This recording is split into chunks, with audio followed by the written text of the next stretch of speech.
jaaladhee waliin bulu jira jedhe maal goota kana caala garuu maal garuu nurraa cadhime wannummaan kana caala ati godhuu dandeettu maali sooshaal miidiyaa gubbaa kanarra teettee iyyite abbichi dhimmaatu abbaan sila fuudhee waliin jiraachuu jiru naa taatee maal godharee ta'ee ka jalaa baaseenga naa taatee jedhe kalaas kaffi kana waan ta'eef daawwattoota keenya waan kanarraa ofaa qusannuu rabbi bultii teessan bultii barakaa isinii haa godhu warra wal fuutanillee kaganaa heerumuuf deemtaniif duraan wal fuutanillee haasaa olii gadi hin deemtan kana duraa dhaaba kana buutu arguun barbaadaa fi daawwattoota keenya amma abdoo deebi'ee dhufee jira waan baay'een ajaa'ibee na dhiisutti tokko guyyaa irraa isinii qabadhee dhufe wanni sunis waa haasaa sooshaal miidiyaa kanarratti yeroo guyyaa meeqaaf ajandaa sooshaal miidiyaa kanaa ta'ee mataan dhukkubsu jiru tokko tun asirra akka dhufu na godhee jechuudha guyyaan irraallee guyyaa jummaatii jummaa mubaarakaa warroonni amantii muslimaa taatan akkasumas warroonni amantii biraa hordoftan baga jiraattanii jirtu isiniin jecha akkasumatti gara sagantaan kiyya guyyaa irraa qabadhee dhufe waa'ee dhimma haasaa kanaati.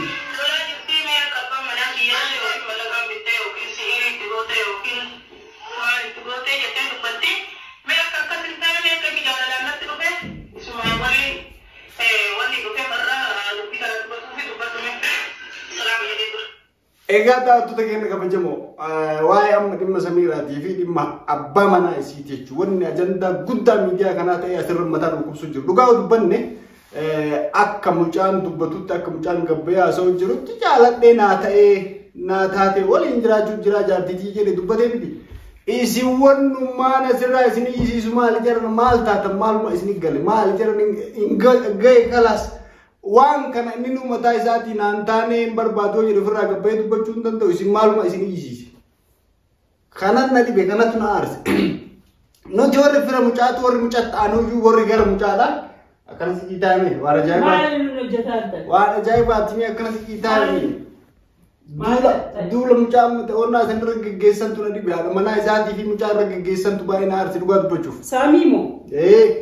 Kana waan ta'eef daawwattoota keenya kabajamoo waan akkanarraa ofaa qusannu abbaan mucaallee yoo taate nama gabbayee afaan qabu nama gabbayee ofirraa dubbachuu danda'u nama gabbayee ofirraa naa ta'ee jira jedhee dubbii isaa kennee jira xumuree jira isin maaltu isin iyisiisa ani wanni xiqqoo isii mucaa irraa komadde wanni mucaan xiqqoo isii inni arra gabbayee dubbata boru gabbayee dubbatee isarraa eeguu jiru fuuldurallee akka gabbayee ummata gamaa gamanaan waan hin taane jedhaatti sooshaal miidiyaa kanarra facaasu kana akka gabbayee waan tokko dubbatu asumaan gamanumaan isa beeksisuu barbaada. Nutillee gama kennaan warri fira isaa sargii godhu jirra keessatti sargii ajaa'iba diggisuufi jirra. Ni ka godhuufi deemna samoonii kana inshaallah waan kanaan alaa isin warri sooshaal miidiyaa kana. Mucaa warra fira ummaatimii. Kan kaate gara kennaan dubboota walii oolanii sargii iyyuu himatanii jiranii. Warrummaan sooshaal miidiyaa kanarraa asuma waan hin taane mannaagaa waan hin taane gajjisaa ooltan duraa dhaabaa kana booda waa'ee haasaa kana. Mucaan xiqqaa yaani. Mucaan xiqqaa. Beekaa mucaa garuu nagar. Mucaan xiqqaa maal harmoo luuguu jira. Harmoo luuguutti hin jiru.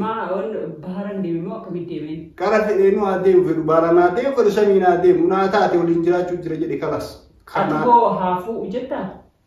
Haafuu maal nama fuudhaa jira fuudhee bara. Fuudhee? Jaartii godhate. Osoo ni kan inni taa'ee mana tokko galu moo manni tokko galan moo gana? Hidhatan ni kaa qaadiidhaan xumuratanii jiranii.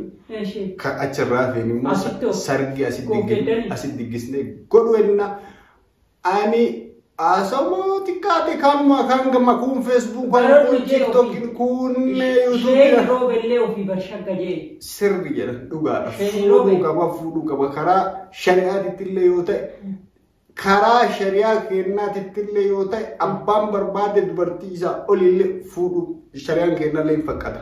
Kana dhibba deemaatii sheeka gaafadha. Iddoon Samiiraan anaafuu naa haa barbaadu akkanaa. Si barbaachisu rakkoon hin jiruuti dhaqaatii sheeka gaafadha olumaa itti gaafadha hukumi itti gaafadha. Namni tokko hin ta'a. Fuudhu mirga. Mucaan waggaa 12 ka jedhan sirrii. Mucaa waggaa 22 waggaa kana kanumaan asirraa waggaa 17 waggaa 12 jinni jedhanii oofan malee mucaa waggaa 22 anat beeka umri isaa. Mucaan waggaa 22 isiin waggaa meeqa waggaa 4? Waggaa yoo guddatte waggaa 32 isiillee. Anatti gaarii bareeda. Ana beeka nama hundaayyuu kanaaf namni tokko kana booda waa'ee dhimma mucaa kanaa waa'ee dhimma isii waa'ee dhimma isaa gabbaatanii dubbatanii waliin gayyaan akkuma jiru dachii tanarraa wal duguu guutee jechuudha. Maal fikiyaa indee ati karaa ta'uunaa sa'i malee indee uummata waan isaan godhatanii dhageetu sooshaal miidiyaa gubbaa kanarratti tiiktookiin fayyadamu. An tiiktookiin fayyadamuun arrabsan jedha akka badaa. Naa kana waan ta'eef jabaadhaa rabbi bultii teessan bultii barakaa isinii haa godhu itti fuufaa silaa ka Samiiraa ta'eef gara isin argatu itti fuufaa sarbi ganaa waan kana olii isinirraa gabbaatanii uummata kana afootti akka laal guyyaa qalabatii keessanii jechuudha. Guyyaa qalabatiidhaa Samiiraaf mucaan gabbaatanii uummata kana fuulduratti akka ummata kana garaan isaanii gubatu akka mataa keessa wal qabatanii qubee waliin kaayatan arguu barbaannaa guyyaa muraasa keessatti qophooftanii oi gabbara kana isitu ergee isaanitti kajajan tokko uga kennuudhaan kun rakkoon qabu maal ni nuun ergaa kun waan qallaali kana waan ta'eef daawwattoota keenya kabajamu waan akkana nurraa dhaaba wanni akkana gaarii miti dhugaan gochuun baay'ee qarshii qabdii qarshiin bitatte kajajan tokko ageette qarshii agafeetee haa qabaattu jechuun namni tokko beektaa nama tokko maallaqa osoo miliyoonaa jalatti hafanii maallaqni jaalala bituu hin danda'u. Ingoomina kana fide jaalala namni tokko jaalala malee maallaqni waan burudhumu maallaqa burudhumuuf jecha ara namni yoo walitti dabalan gaafa maallaqni mana kam ta'an isaa warra ara maallaqaaf walitti dabalan. Sirrii jette kana fi. Kana waan ta'eef kuni dhimma maallaqaatii illee miti dhimma jaalalaatii isaa godhatanii jiru. Kan biraan sheerii go'an sheerii godhaatii namoota namoota mucattii irra duulu jiru san biraan naagaa. Maaliif haamileen isii akka tuqamuun feenu qaba. Kana waan ta'eef daawwattoota keenya kabajamu viidiyoo kanallee sheerii godhaa isii birallee akka naageessitan naageessa. Kanaafuu jabaadhaa rabbi bultii teessa bultii barakaa isinii haa godhu barakaa keessa isinii haa kaayoo. Isaanii du'aayii go'aa akkamunuyi.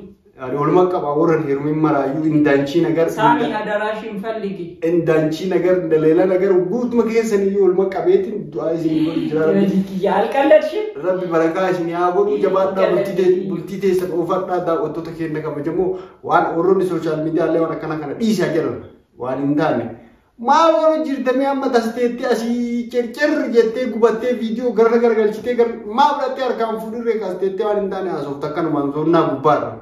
Baga fute daggaraga wallahi fudi amma leen dogo dandeette tabiraatu irra dabaladhu isii birattu tam dabalatu innaag saa dabalatu daawwattoota keenya kabajamoo share like subscribe